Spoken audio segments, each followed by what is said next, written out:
네, 이번엔 청년 정치인의 시각으로 정치권 이슈를 분석하고 토론해보는 국회 라이브6 청년마수. 오늘도 권지웅 더불어민주당 전 비대위원, 문성호 국민의힘 대변인 두 분 나오셨습니다. 어서 오십시오. 반갑습니다. 안녕하세요. 네, 한 주간 잘 지내셨죠? 네, 잘 보냈습니다. 네, 그 검찰 수사권 완전박탈 이른바 검수완박 법안과 관련해서 어제 헌법재판소 이제 판결이 나왔는데 그 입법 절차에 문제가 있었다. 이걸 인정을 했습니다. 절차적 정당성에는 이제 문제가 있었지만 법안 자체는 유효하다. 이렇게 이제 그 헌재 결정이 나왔습니다. 어떻게 보십니까? 일단 기본적으로는 한동훈 장관이 주장했던 게 완전히 거짓, 그러니까 틀린 주장이었다는 게 확인되었죠. 그러니까 한동훈 장관은 검사의 수사권이 헌법에 의한 권리이기 때문에 입법으로 제한될 수 없다라고 주장했었어요. 네. 근데 그게 아니라 헌법재판소는 아니다. 그러니까 수사권이라고 하는 건 어디에 둘지를 입법에 의해서 정하는 것이 맞다라고 했으니까 한동훈 장관이 주장한 것은 틀린 것이 됐죠. 그런 게 하나 있고, 근데 네. 이 주장은 사실은 이번 헌법재판소에서만 나온 판결이 아니라 이에 대한 판결은 그전에도 계속 비슷한 판결이 나왔었습니다. 근데 한동훈 장관이 또 이제 그전 판결에 어긋나는 주장을 했던 것 자체가 좀 이상했던 것이었고요. 또 하나 더는 이제 이와 관련된 법안이 최종적으로 통과되었는데 법사위에서 입법 절차에서 위법이 있었다라는 거지 않습니까? 소위 꼼수 탈당 관련한 건데 저는 이 부분은 당시에도 좀 문제를 저는 지적을 했었는데 어쨌건 헌법재판소에 의해서 위법이다라고 판정되었으니까 저희는 이에 대해서 좀 사과를 한다든가 하여튼 이런 어떤 반성의 조치가 필요하지 않나 싶습니다. 네. 이제 국민의힘에서는 이제 편파적 재판관들이 편파적인 결정을 내렸다. 이렇게 이제 또 비판이 나왔습니다. 사실 들여다보면 재판관들이 자신의 성향대로 분류되는 그대로 결정을 내렸기 때문에 또 거기에 대한 또 비판의 목소리도 나오고 있습니다. 일단 어떻게 생각하십니까? 일단 판결이 나온 만큼 이런 판결에 대한 존중은 당연히 해야 되지만 실제로 이 모든 사안이 전부 다 5대4로 결정이 나지 않았습니까? 네. 그렇다면 이게 법리적으로 첨예하게 대립하는 부분이 있다는 것이고 그렇기 때문에 뭐 지금 민주당에서 얘기하는 것처럼 뭐 한동훈 장관의 주장이 뭐 완전히 틀린 것이 드러났다 이렇게 이야기할 수는 없는 부분이고요. 근데 실제로 저도 굉장히 뭐 이전부터 헌법재판에 대해서 문제제기가 되었던 거지만 이런 재판관분들이 뭐 실제 그분들이 어떠한 결정 과정을 거쳤는지는 뭐 저희가 세부적으로 알 수는 없지만 결과적으로는 결국 본인들을 추천하거나 본인들의 어떤 인사 과정에서 있었던 성향대로 결국 결정을 내리셨단 말이죠.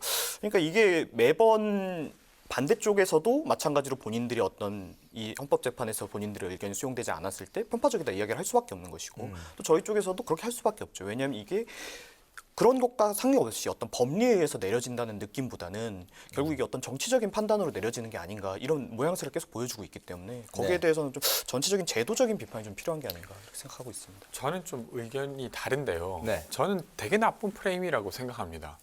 그러니까 사실 이번에 내용을 보면 수사권을 입법에 의한다. 이거 매우 상식적인 판단이에요.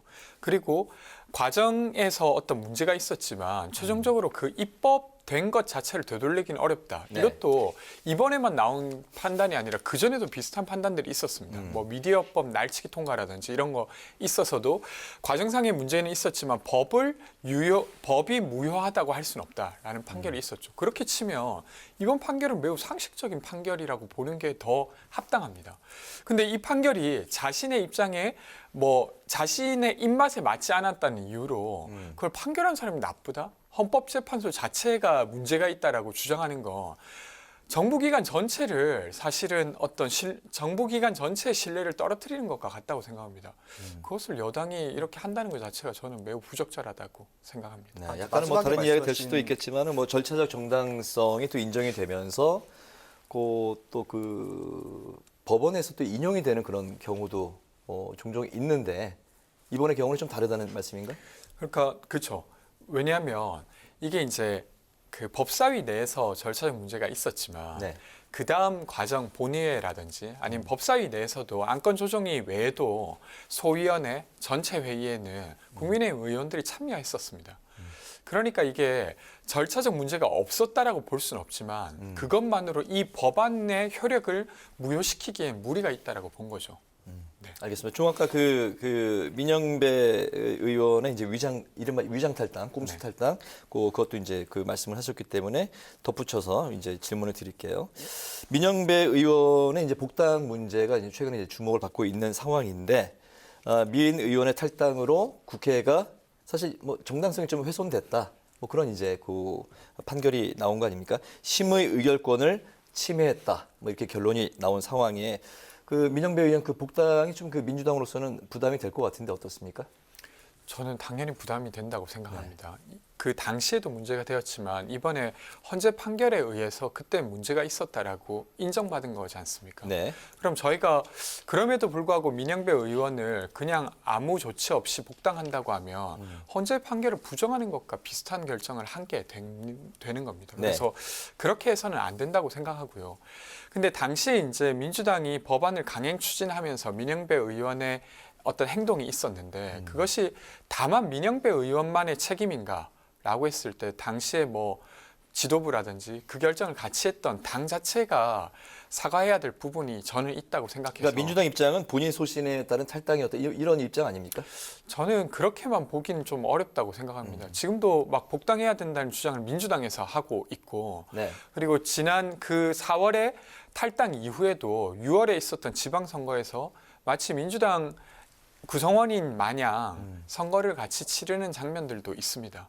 그렇기 때문에 꼼수 탈당이 아니라는 주장을 하기 위해서 뭐 알아서 한 일이고 뭐 억지로 탈당시킨 건 아니다라고 주장하는 건 전 적절하지 않다고 생각하고 네. 되려 당시에 입법하기 위해서 그렇게 했다라고 인정하고 되려 사과하는 게 더 바람직하다고 생각합니다. 네. 민영배 의원의 그 절차에 대한 헌재의 위헌 결정 그리고 민주당의 주장은 이제 본인 소신에 따른 탈당이라고 했는데 민영배 의원은 이제 복당 문제 뭐 관련해서 같이 좀 더불어서 이렇게 말씀드릴까요? 저는 이제 민주당에서 이야기하고 있는 것이 이게 뭐 본인의 어떤 의사에 의해서 된 것이다. 이건 진짜 국민을 우롱하는 처사라고 저는 생각을 합니다. 네. 실제로 이 안건조정위원회라는 것이 여야 간의 법안 대립이 심할 때 양권을 조정하는 위원회인데 여기가 이것을 조정하기 위해서 여당목 3인 그리고 야당목 3인 이렇게 진행을 하고요. 또 이런 어떤 소수 정당이나 뭐 이렇게 목소리를 다양하게 내기 위해서 야당 한 석은 비교섭단체의 몫으로 배정이 되어 있습니다. 네. 그러니까 이것이 이 어떤 입법부의 협치와 그리고 다양한 목소리를 넣기 위해서 있는 절차가 있는 것인데 이것을 위장 탈당을 시킴으로써 오히려 소수 정당이나 무소속 의원들이 점했어야 할 몫을 거대 정당인 민주당이 점해버렸단 말이죠. 그러니까 완전 절차적인 거를 무시하고 훼손한 사항이고 또 실제로 어떤 소수자 배려나 이런 다양성에 대해서는 원래 좀 진보적인 진보 쪽 정당의 아젠다인데 네. 스스로의 아젠다를 훼손하기까지 한 행태이기 때문에 저는 이 부분에 대해서는 정말 크게 비판이 나와야 된다고 생각을 하고 실제로 또 권지웅 비대위원께서도 이렇게 목소리를 내주시고 하는 거 보면 이 부분에 대해서 민주당 전체에서 좀 사과가 나와야 된다. 저도 이렇게 생각하고 있습니다. 여기서 이제 한동훈 법무부 장관의 입장이 나왔습니다. 헌재 결정은 존중하지만 유감이다 이런 이제 그 입장을 밝혔는데 민주당에서 이제 한 장관 책임론을 꺼내 들면서 사퇴 그리고 이제 탄핵까지 검토할 수 있다 이런 입장을 밝혔는데 현재 그 한 장관에 대한 그 민주당 당내 좀 전체적인 분위기는 어떻습니까? 일단은 한동훈 장관이 무리하게 이제 검경 수사권 분리 법안을 공격했다라고 하는 것에 공감대가 있고 그것이 네. 이제 헌법재판소에 의해서 어쨌건 그 한동훈 장관의 주장이 틀렸다는 게 확인되어서 좀 긍정적으로 생각하고 있는 분위기고요. 근데 저는 탄핵까지 하는 건 좀 무리가 있지 않을까 싶어요. 왜냐하면 일단 더 받아들이지도 않을 것 같고 되게 크게 반발하기도 할 것 같은데 되려 이제 해야 될 조치는 검경 수사권 분리 법안의 정당성이 이제 헌재에 의해서 인정되었다고 하면 네. 그럼 그 법안의 입법 취지를 그러니까 부정하고 있는 한동훈 장관이 만든 법무부의 시행령을 고치는 것부터 해야 됩니다. 그러니까 한동훈 장관이 이번에 판결을 존중한다고 했잖아요. 그러면 그런 행동으로 그 존중하는 것을 보여야 된다고 생각하고요. 만약에 그런 어떤 위법한 시행령을 바꾸지 않는다고 하면 그냥 말뿐인 존중이라고 생각합니다. 네, 그 한동훈 장관은 이제 자신에 대한 그 탄핵 주장에 대해서 입버릇처럼 민주당이 이제 거론을 한다 이렇게 입장을 밝혔습니다. 한 장관에 대한 사퇴, 탄핵 주장 뭐 어떻게 보세요? 저도 이 부분에 이제 한 장관의 의견에 동의를 하는 것이 탄핵이라는 것이 굉장히 중한 징계입니다. 실제로 이것은 거의 뭐 행정부의 인사권에 대해서 입법부가 과도하게 지금 침해를 한다고까지 저는 생각이 들고요. 네. 예를 들어서 이번에 이제 뭐 어쨌든 한동훈 장관이 제기했던 것이 헌재에서 패소를 했다라고 해도 이것을 제기하는 것은 뭐 정당한 절차에 이루어진 것이 같고 실제로도 이게 뭐 압도적으로 표결이 나왔다기보다는 결국 뭐 5대 4의 아주 첨예한 법리적 대립하에 이제 나온 것인데 이것이 단순히 뭐 인용되지 않았기 때문에 이걸 뭐 책임을 물어야 되고 탄핵을 해야 한다. 이렇게까지 이야기하는 것은 결국 정치적 공세로밖에 저는 볼 수 없다고 생각합니다. 알겠습니다. 이번에 그 여야 내부 상황을 살펴보겠습니다. 먼저 그 민주당부터 좀 볼게요. 이재명 대표에 대한 그 기소가 이번 주에 있었고 민주당 자체는 이걸 이제 정치 탄압으로 규정을 하고 대표직을 유지하기로 이제 당무위에서 결정을 내렸는데 이걸 두고 민주당 안에서 이제 비명계와 이제 뭐 친명계 간 좀 그 논란과 여진이 지금 현재 있습니다. 비명계 일부 당원들이 직무정지 신청을 이제 법원에 또 제출을 한 상황인데 요 상황 당무위와 관련한 그 당시 상황을 좀 더 자세히 좀 들여다볼까요? 그러니까 당무위가 100명 이하로 이제 구성되게 되는데 그날 이제 30명이 직접 오셨고 39명이 이제 서면으로 이제 표결에 참여했다고 네. 합니다. 근데 그때 이제 전해철 의원이 처음에 와서 초기에 이제 이렇게 이제 결정하는 건 적절하지 않다. 왜냐하면 이제 기소가 된 지 얼마 되지 않았고 기소 관련한 어떤 영장을 제대로 보지도 않은 상태에서 이 판단을 한다는 것 자체가 어렵지 않냐라고 네. 주장하면서 그리고 나서 이제 퇴장했다고 합니다. 근데 그것을 두고 퇴장 이후에 이제 표결이 이루어졌고 그 퇴장 이후에 이루어진 표결만 가지고 김혜경 의원이 발표한 것이죠. 네. 그러니까 그 남은 사람들끼리 했을 때는 만장일치였다. 근데 이제 전체적으로 회의 전체를 보면 사실은 전해철 의원은 사실 반대 의사를 밝힌 거지 않습니까?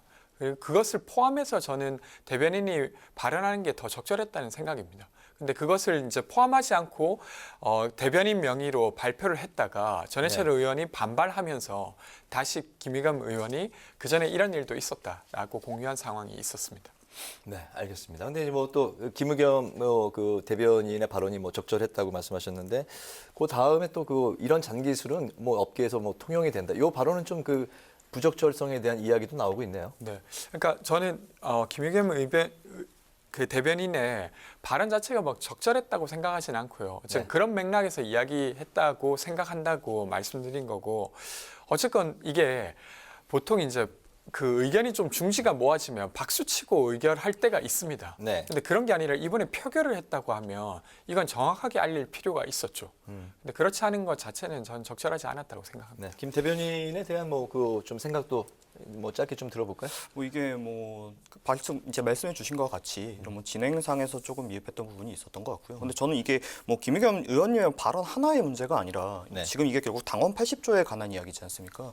이게 저는 민주당 전체에 꾸준히 내려오는 악습이라고 생각을 합니다. 실제로 뭐 어떤 본인들의 도덕성 이런 분진지 않습니까? 부패 비리 혐의로 기소됐을 경우에 네. 뭐 당무를 정지한다, 직무를 정지한다. 그러니까 우리는 부패와 비리를 이만큼 신경 쓰고 깨끗한 정당이다. 이런 걸 국민들 앞에 보여줬고 싶었던 건데 결국 본인들이 대상이 됐을 때는 이렇게 매번 빠져나간단 말이죠. 앞서 나왔던 이제 뭐 그 조정위원회 안건 민영배 의원의 위장탈당 같은 경우도 평소에 어떤 뭐 소수자를 배려해야 하고 다양성을 들어야 되기 때문에 소수자, 소수 정당이나 뭐 비교섭단체 이야기도 들어야 된다 하던 거를 본인들이 위장탈당해가지고 자신들 몫으로 가져간다거나 이런 식으로 항상 도덕성을 앞세워서 본인들을 정당화 시키다가 거기에 대해서 자신들이 그 도덕성에 적용돼야 할 때는 또 이렇게 안면을 매번 바꾼단 말이죠. 그러니까 이런 모습이 계속되면 결국 민주당 스스로의 어떤 아젠다나 모든 정당성이 없어진다고 저는 생각하기 때문에 알겠습니다. 네, 민주당에 대한 그 도덕성에 대해서 이제 계속 이제 공격의 말씀을 하고 계시네요. 이재명 대표가 이제 김의겸 대변인을 이제 비롯해서 대변인단을 대거 이제 교체할 것이다 이런 이제 언론 보도가 나왔습니다. 실제 이제 검토 중인 건지 그렇다면 그 대변인단 후보에 우리 권지웅 전 대변인도 포함이 될까요? 저는 포함 안 돼 있을 것 같은데.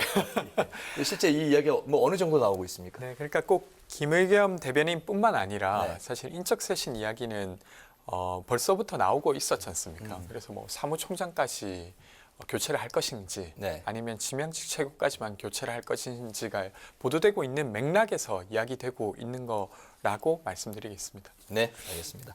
이재명 대표가 이제 당원 80조 예외 적용에 대해서 이제 당내 마찰이 나오니까 이런 그 언급을 했습니다. 정당은 다양성이 생명이다. 그래서 이제 의견이 다양하게 있는 것이고 수렴하고 조정해 가는 게 이게 바로 민주주의다. 이렇게 이제 당내 갈등에 대해서 이재명 대표가 이제 좀 뭐 수용하고 이제 포용하는 듯한 이제 발언을 했는데요. 문성호 대변인 어떻게 보세요? 굉장히 원론적인 말씀을 하셨는데 실제로 그런데 이재명 대표께서는 이렇게 발언을 하시지만 또 이재명 대표에 대한 지지자분들께서는 네. 이재명 대표에 대해서 이렇게 뭐 당시 뭐 불체포 특권에 대해서 얘기했던거나 이런 부분에서 그 의견을 따라가지 않는 부분에 대한 탄압을 하려는 모습을 계속 보이고 있단 말이죠. 그러니까 이재명 대표께서 실제로 이렇게 생각을 하신다면 본인들의 지지자분들을 좀 더 컨트롤하는 모습도 저는 추가적으로 있어야지 이 말이 진정성이 있다라고 생각을 하는데 그런 모습은 좀 보이지 않는 것 같습니다. 알겠습니다. 국민의힘의 당 소속 그 하영재 의원의 체포 동의안 표결을 다음 30일, 다음 주 30일 이제 앞두고 있는 상황인데 당내 51명의 의원이 불체포 특권을 포기하겠다 이제 서약을 한 상황입니다. 그렇다면 이제 하영재 의원에 대한 체포 동의안은 사실상 좀 가결적으로 이제 기울어지는 게 아니냐. 민주당이 이제 캐스팅 보트 뭐 갖고 있긴 하겠지만은 이게 또 이재명 대표를 겨냥했다는 해석도 있는데 뭐 이 가결이 그 국민의힘의 뭐 당론인 것인지 또 이재명 대표를 겨냥했다는 해석에 대해서 어떻게 생각하시는지 같이 들어볼까요? 당론이라는 것에 대해서는 뭐 이렇게 명확하게 목소리가 나오고 있지는 않습니다만 네. 뭐 어떤 다수의 의견 이런 것은 존재하는 것이 사실이고요. 근데 이제 이재명 대표가 지금 아무래도 불체포 특권에 관한 가장 핫한 이슈로 떠오르고 있기 때문에 뭐 공고연하게 그렇게 보일 수 있는 부분도 충분히 존재한다고 생각을 합니다. 다만 지금 이 불체포 특권이라는 것 자체가 과거 이제 독재 정권 당시나 우리나라의 아직 민주적인 절차나 국민들의 시민의식이 아직 충분하지 못했을 때 필요했던 것인데 이제는 우리가 이런 걸 좀 내려놔도 되지 않을까 이런 공감대가 또 형성되고 있는 것도 사실이거든요. 그러니까 그런 측면에서 좀 봐주셨으면 좋겠습니다. 체포 동의안에 대해서 이제 키는 그 민주당이 쥐고 있는 것 같습니다.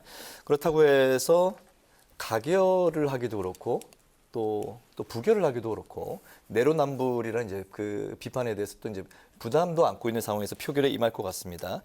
그 하영재 의원에 대한 체포 동의안 결정 좀 그 예상을 해볼까요? 일단은 하영재 의원의 혐의 자체가 공천을 하면서 이제 헌금을 받았다는 거지 않습니까? 네. 그 대표적인 이제 부정행위이기 때문에 저는 뭐 민주당이 이재명 대표의 체포 동의안이 또 표결해야 되는 상황을 염두에 두더라도 이것을 부결할 필요는 없다고 생각합니다. 이건 이 사안대로 결정을 해야 된다고 생각하고요. 근데 이렇게 결정을 하고 나면 아무래도 좀 또 대비가 되겠죠.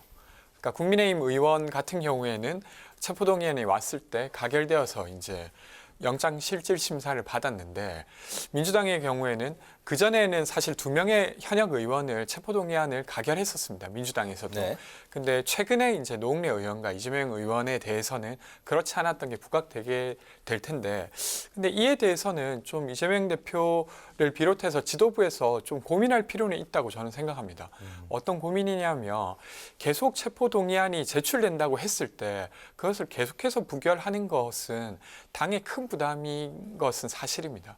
그래서 계속 그렇게 갈지 아니면 어떤 시기에는 원래 이재명 대표께서도 체포동의안 관련해서 이런 특권을 관련한 특권을 내려놓겠다고 한 것도 있기 때문에 네. 그것을 내려놓고 직접 먼저 영장 실질 심사를 받으러 가는 모습을 언제쯤 보일까 이런 고민들을 하는 것도 좋을 것 같습니다. 네, 다음 주 이 시간에 또 그 표결 결과를 두고 이야기를 또 그 나눠보도록 하죠.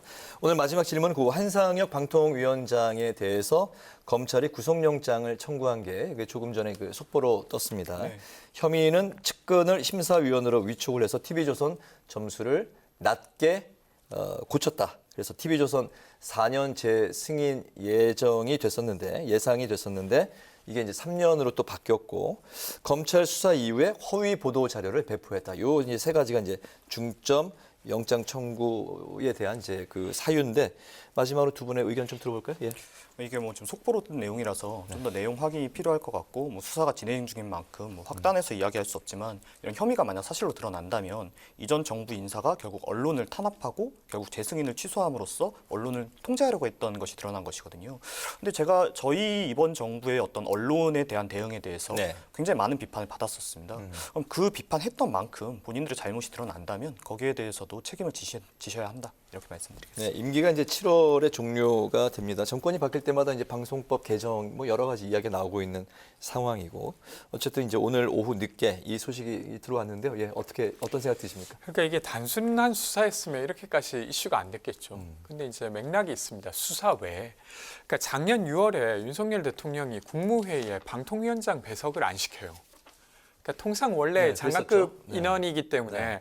국무회의에 들어와서 꼭 발언하지 않더라도 이야기를 듣고 가야 되는데 갑자기 못 오게 합니다. 그 권익위원장도 그랬었고. 네. 그러니까 그때서부터 사실은 방통위원장 보고 계속 물러나라, 알아서 물러나라라고 했던 어떤 정치적 행위가 있었고 여당의 의원들이 거들어서 계속 공격을 했었죠. 그렇게 돼 있는 상태고 그리고 올해 4월에 재심사가 있다고 합니다. 네. 언론 그러니까 언론 기관들에 대해서 그리고 이제 7월에 임기가 말인데 그런 것들을 염두에 두고 그 전에 뭔가 이 사람에게 아주 강한 압박을 해서 되려 이제 방송을 장악하기 위한 조치가 아닌가라는 의심을 할 수밖에 없는 상황이기도 합니다. 그래서 물론 이제 법원의 판단을 기다려 봐야겠지만 네. 지금까지 흐름으로 봤을 때는 매우 정치적인 어떤 검찰의 행위가 아닌가 하는 생각이 듭니다. 네, 방송 장악이고 언론 탄압이다. 이제 말씀하셨는데 문성호 대변인 별 반론 없으면 이제 마칠까요? 근데 이제 뭐 당연히 저는 이 얘기는 맞지 않는 이야기로 생각을 하지만 아무래도 저희 정부가 좀 언론과 많이 다투는 모습을 초기부터 많이 보이다 보니까 네. 이런 부분에 대해서 실제적으로 그러지 않더라도 이런 오해를 사는 경우가 많다고 저도 생각을 합니다. 그렇기 때문에 이 건이야 당연히 뭐 따로 별건을 수사를 하더라도 언론과 좀 화해하시는 모습을 정부에서 보여주시는 것이 좀 필요한 부분이 있다고 생각합니다. 네, 알겠습니다. 청년마수 이제 마칠 시간이 됐습니다. 지금까지 권지웅 더불어민주당 전 비대위원, 문성호 국민의힘 대변인과 함께 검수완박법 유효 판결을 둘러싼 공방, 당원 80조 예외 적용 과정을 두고 내홍이 계속되고 있는 민주당 상황을 중심으로 살펴봤습니다. 오늘도 두 분 말씀 잘 들었습니다. 감사합니다. 고맙습니다.